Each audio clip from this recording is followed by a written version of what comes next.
8 ta' Settembru, pajjiżna illum qed jiċċelebra il-festa ta' Jum il-Vittorja. F'dan il-jum pajjiżna ifakkar 3 rebħiet importanti fl-istorja ta' pajjiżna. Bħallum fl-1565 il-Kavallieri u l-Maltin rebħu fuq l-qawwa tal-Imperu Ottoman fl-assedju l-kbir li kien ilu għaddej minn Mejju ta' dik is-sena.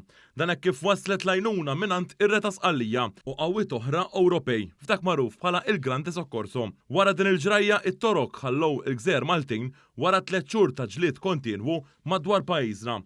It-tieni assedju li għadda minnu pajjiżna u li huwa infakkar f'din il-festa huwa dak tat-tieni Gwerra Dinjija.